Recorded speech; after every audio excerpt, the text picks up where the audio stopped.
सत्ता नाट्यानंतर शिवसेना पक्षप्रमुख उद्धव ठाकरेंची खासदार संजय राऊत यांनी एक्सक्लुझिव्ह मुलाखत घेतली आणि या मुलाखतीमध्ये शिंदे गटातील आमदारांवर जोरदार हल्ला चढवण्यात आला। सध्याच्या राजकीय परिस्थितीवर ठाकरेंना काय वाटतं हे स्पष्ट केलंय। इकडून पालापाचोळा तिकडे जातोय, जी पानं गळणं गरजेचं होतं ती पानं उडतात, अशा शब्दात शिंदे गटातील आमदारांवर घणाघाती टीका करण्यात आली। त्याचबरोबर मी शस्त्रक्रियेसाठी रुग्णालयात गुंगीत असताना त्यांनी सरकार पाडण्याचं षडयंत्र रचलं असा आरोपही उद्धव ठाकरेंनी केलाय। त्यांच्या आरोपांना शिंदे गटाचे आमदार संजय शिरसाट यांनी प्रत्युत्तर दिलं। चिंता माझी नाहीये, शिवसेनेची तर बिलकुल नाहीये। हां, थोडीफार जी आहे ती नक्कीच मराठी माणसांची आणि हिंदूंची आहेच, हिंदुत्वाची आहे। याचं कारण हिंदू द्वेष्टे हे आपल्या घरातच आहेत। मराठी द्वेष्टे, मराठी माणसाची एकजूट तुटावी फुटावी, हिंदूंमध्ये फूट पडावी आणि जी मेहनत माननीय शिवसेना प्रमुखांनी हयातभर केली मराठी माणसाची एकजूट करण्यासाठी, हिंदुत्वाची हिंदूंची एकजूट करण्यासाठी, ती आपल्याच काही कपाळकरंट्यांच्या हातनं तोडावी मोडावी असा हा प्रयत्न केला जातोय। ती मला एक चिंता आहे आणि म्हणून मी जे म्हटलं की हा पालापाचोळा सध्या उडतोय, कोण कुठे, हा इकडनं पालापाचोळा तिकडे जातोय, पुन्हा इकडे येतोय, ही जी गळणं गरजेची होती ती पानं हे उडतात। या शिवसेने वाढीमध्ये मग ते प्रबोध नवलकर असतील, मधुकर सरपोतदार असतील, लीलाधर डाके असतील, शरद आचार्य असतील, असे अनेक नेते हे त्या काळामध्ये या झाडाची खऱ्या अर्थाने पालवी होते आणि त्या पालवीमध्ये त्यांच्या छायेमध्ये आमच्यासारखे शिवसैनिक घडले गेले होते। एखाद्याचं काम संपलं म्हणून त्याला उचलून कचऱ्यामध्ये टाकलं हे म्हणणं कितपत योग्य हे मला काही कळालं नाही। त्यांना हेही माहीत नाही, जरी गळालेलं पान असेल, पिकलेलं पान जरी असलं तर त्याचं पुन्हा खत निर्माण करतात आणि त्या खतामध्ये पुन्हा एका बीला अंकुर त्यात रुजतात आणि त्याच्यातून पुन्हा एक झाड उभं राहतं हे त्यांना आतापर्यंत माहीत नाही। आणि काही जण मी असाच राहा म्हणून देव पाण्यात बुडून बसले होते। देव पाण्यात बुडून बसले लोक आता पक्ष बुडवायला निघालेत आणि तेव्हा हे पसरवलं जात होतं की हा काय आता उभा नाही राहत, आपलं काय होणार, तुझं काय होणार। म्हणजे ज्या काळामध्ये आपल्या पक्षाला सावरण्याची वेळ होती, आपला मी पक्षप्रमुख, कुटुंब प्रमुख, शस्त्रक्रिया झाल्यानंतर माझी हालचाल होत नव्हती, त्या काळामध्ये ह्यांच्या हालचाली जोरात होत होत्या। हे नाही म्हटलं तरी एक मला वेदनादायी एक सत्य हे आयुष्यभर माझ्यासोबत राहणार की जेव्हा, आणि मी तुम्हाला जबाबदारी दिली होती पक्ष सांभाळायची, नंबर 2चं पद होतं, पक्ष सांभाळायला म्हणून पूर्ण विश्वास दिला होता, तो विश्वासघात तुम्ही, मी हॉस्पिटलमध्ये असताना म्हणजे माझी हालचाल बंद होती तेव्हा तुमची हालचाल जोरात होती आणि ती सुद्धा पक्षाच्या विरोधात। हे जे त्यांनी स्टेटमेंट दिले हे चुकीचं आहे, हे मी त्याला साक्षी आहे, मी आय विटनेस होतो ह्या सर्व प्रकारामध्ये, म्हणून मला बोलायचा तो अधिकार आहे। गेल्या 1.5 वर्षापासून ह्या गोष्टीवर वारंवार, करोनाच्या मधल्या काळात सुद्धा उद्धव साहेबांचा आजारपण आहे, निश्चित आम्ही त्यांच्यासाठी सुद्धा प्रार्थना केली, मी त्यांचे तुम्हाला फोटो दाखवेल, अभिषेक केला आम्ही की उद्धव साहेबांची प्रकृती चांगली व्हावी म्हणून।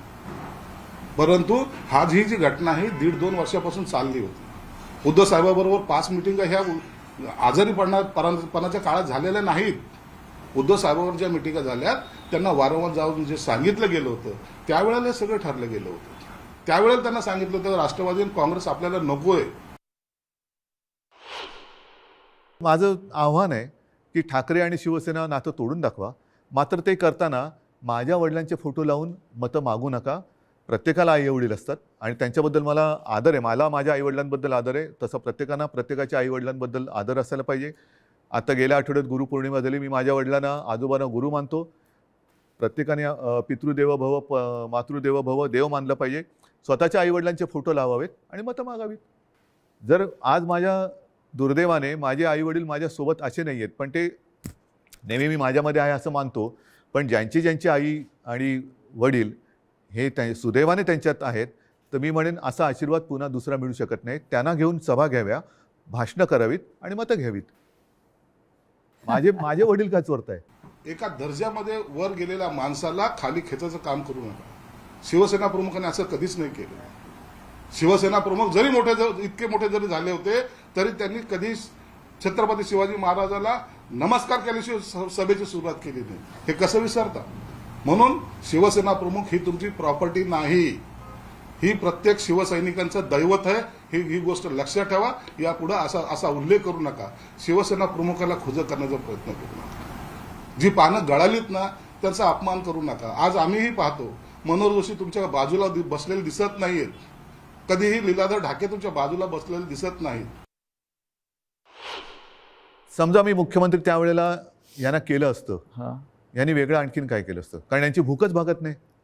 यांना मुख्यमंत्रीपद पण पाहिजे आणि आता पक्षप्रमुख म्हणजे शिवसेना प्रमुख व्हायचे. शिवसेना प्रमुखांबरोबर स्वतःची तुलना करायला लागलात. म्हणजे हे जे आहे ना, ही राक्षसी महत्वाकांक्षा आहे आणि ह्याला हावरटपणा म्हणतात. हाव म्हणजे एक दिलं तरी तुझं तेही माझं, माझं तेही माझं, तुझं तेही माझं, ह्याचं तेही माझं, त्याचं तेही माझं, माझं ते माझं, तुझं तेही माझं इथपर्यंत होतं. आता ह्याचंही माझं आणि त्याचंही माझं इथपर्यंत त्यांची हाव गेलेली आहे. या हावरटपणाला सीमा नसते. आम्ही शिवसेना प्रमुखाच्या पायाजवळ राहू इच्छितो. आम्हाला शिवसेना प्रमुख व्हायचं काही गरज नाही. आम्ही त्यांच्या पायाजवळ राहू. ते आमच्यासाठी पूजनीय आहेत, आदरणीय आहेत, वंदनीय आहेत. त्यांच्याबद्दलचं आमचं असं स्टेटमेंट कधी नव्हतं. आणि आम्हाला शिवसेना प्रमुख, आमची लायकी आहे की ती शिवसेना प्रमुख बनायची. शिवसेना प्रमुख हे शिवसेना प्रमुख होते. शिवसेना प्रमुखाची बरोबरी करणारे लोक आहोत का आम्ही? त्यांच्या पायाजवळ जरी आम्हाला त्यांच्या पायाचा आशीर्वाद जर घेता आला आज ना, तर तो आमच्यासाठी मोठा आहे. म्हणून माननीय शिंदेसाहेब जेव्हा मुख्यमंत्री झाले, पहिलं वंदन करायला गेले शिवसेना प्रमुखाच्या समाधीवर. हे आमची त्या निष्ठा आहे. तो आम्ही शिवसेना प्रमुखाला कसं विचारू? एक वेळा तुम्हाला विसरू, पण शिवसेना प्रमुखाला विसरता येणार नाही. उद्धव ठाकरेंच्या मुलाखतीवर आता मनसेकडून देखील टीका करण्यात येते. 2.5 वर्ष संपत्ती कमावली, आता सहानुभूती कमवत आहात असा टोला मनसे नेते संदीप देशपांडे यांनी लगावलाय. नियतीचं चक्र फिरत असतं.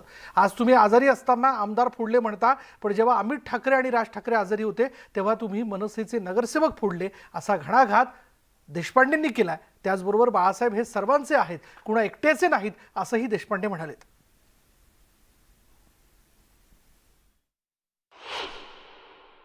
2.5 वर्ष झाली संपत्ती कमवून, आता पुढची 2.5 वर्ष सिंपती कमवायची. मला असं वाटतं त्याच्यासाठी ही मुलाखत होती. आपण जर बघितलं तर नियती ही तिचं चक्र पूर्ण करत असते. जी गोष्ट तुम्ही लोकांबरोबर केली, आज तीच गोष्ट तुमच्याबरोबर घडते.